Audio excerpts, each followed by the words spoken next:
અમદાવાદના ટાગોર હોલ ખાતે ફલક ફાઉન્ડેશને મહિલા દિવસ સંધ્યાએ મહિલાઓનું સન્માન કર્યું હતું, જેમાં મહિલાઓને તેમના વિવિધ કાર્યોને બિરદાવી એવોર્ડ એનાયત કર્યા હતા, જેમાં શાળાની ખ્યાતનામ મહિલાઓ તેમજ ઉભરતા કલાકારો ઉપસ્થિત રહ્યા હતા। 8 માર્ચ એટલે મહિલાઓનો દિવસ અને આ દિવસે સરકારની સાથે સાથે વિવિધ સંસ્થાઓ પણ મહિલા દિને મહિલાઓને સન્માનિત કરે છે અને વિવિધ કાર્યક્રમો પણ કરવામાં આવે છે, જેથી મહિલાઓ આ દિવસે પોતાના મનની વાત કે અનુભવ કહી શકે અને બીજાને પ્રેરણા આપી શકે।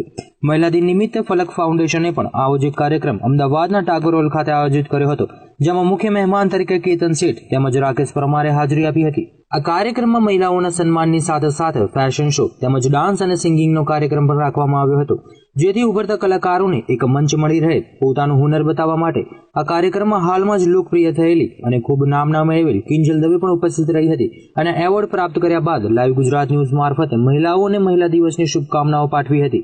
તમામ દેશની સશક્ત નારીઓને, તમામ સ્ત્રીઓને હેપી વુમન્સ ડે। ખૂબ ખૂબ આગળ વધો, ખૂબ ખૂબ પ્રગતિ કરો। સાથે સાથે સોનલ જોશી જે એક સમાજ તેમજ મહિલાઓ માટે અવારનવાર અવાજ ઉઠાવતી રહે છે અને મહિલાઓને કંઈક નવું કરવાની હિંમત અને પ્રેરણા આપે છે, તેમણે પણ વર્ષમાં એક દિવસ નહીં પણ વર્ષના તમામ દિવસો મહિલા દિન ગણાવ્યા હતા અને સાથે સાથે એ પણ જણાવ્યું હતું કે સ્ત્રીને પુરુષ સમોડવી ન ગણશો, એ પુરુષ કરતા પણ વધારે શ્રેષ્ઠ છે, કારણ કે જે સ્ત્રી પુરુષનું સર્જન કરતી હોય એ પુરુષ કરતા આગળ અને મહાન ગણવી જોઈએ। ડેફિનેટલી એ કહીશ કે આજે વુમન્સ ડે છે અને બધા જ કાર્યક્રમો આજના જ દિવસે ખાલી આપણે મનાવીએ યોગ્ય નથી।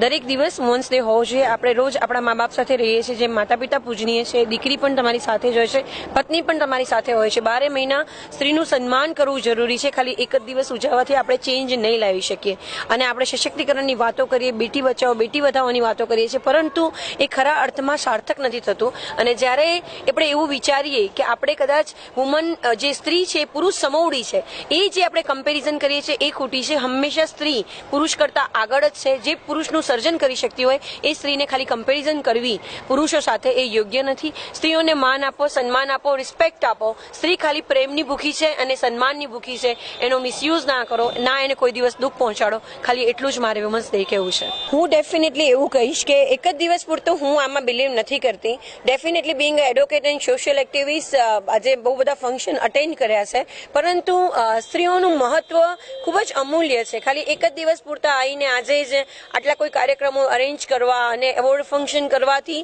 આપણી જવાબદારી પૂરી નથી થઈ શકતી। બીજું ખાસ કરીને કહીશ કે ગવર્મેન્ટની રિસ્પોન્સિબિલિટીઝ છે। જેટલા લોકો એનજીઓઝ ચલાવે છે, ખાલી એક જ દિવસ પૂરતા અગર એ ખાલી એવોર્ડ ફંક્શન કરે છે તો એ યોગ્ય નથી। હંમેશા 12 મહિના આ પ્રોગ્રામો ચલાવવા જરૂરી છે। અગર કદાચ આપણે અત્યારથી શરૂ કરીશું ત્યારે 40 થી 50 વર્ષ બાદ આપણે કદાચ પુરુષની ઇક્વિલેન્ટ કદાચ સ્ત્રીને લાવી શકીશું। આપણે કહીએ છીએ, હું કહું છું કે બેટર છે, પુરુષ કરતા સ્ત્રી અમૂલ્ય છે, એ સૃષ્ટિનું સર્જન કરી શકે છે, પરંતુ જે સન્માનની વાત કરીએ છીએ ત્યારે સન્માનની દ્રષ્ટિએ જોવા જઈએ તો એ સન્માન મળતું નથી। ક્યારેક એની સુંદરતા ઉપર એનો એક વીક પોઈન્ટ કરવામાં આવે છે, એને જે રીતે મલિશ કરવામાં આવે છે, જે રીતે એની ડિગ્નિટી ગવાતી હોય છે, રોજ ને રોજ એને અપમાનજનક વાક્યો સહન કરવા પડતા હોય છે, એમાં ચેન્જીસ લાવવો ખૂબ જ જરૂરી છે અને સ્ત્રી સન્માનની હકદાર છે અને સન્માન મળવું જોઈએ। મારું કહેવું એક ડેફિનેટલી એક જ વસ્તુ છે કે હંમેશા હું એક જ વાત કરીશ કે સ્ત્રીઓને પહેલા તો ઝીરો ટોલરન્સ રાખવાની જરૂર છે।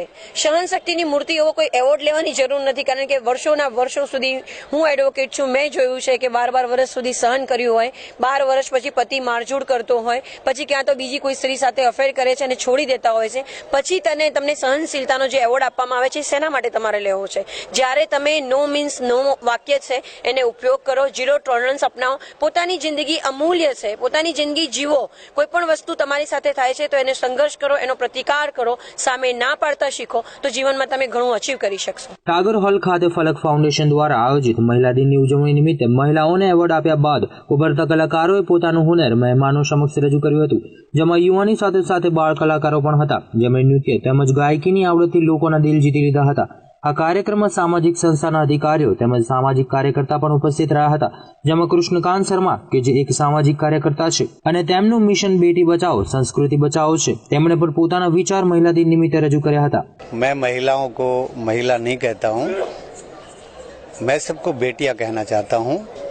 कहते हैं कि बेटियां सबके नसीब में कहाँ होती है, बेटियां सबके नसीब में कहाँ होती है, रब को जो घर पसंद आए वहाँ होती है।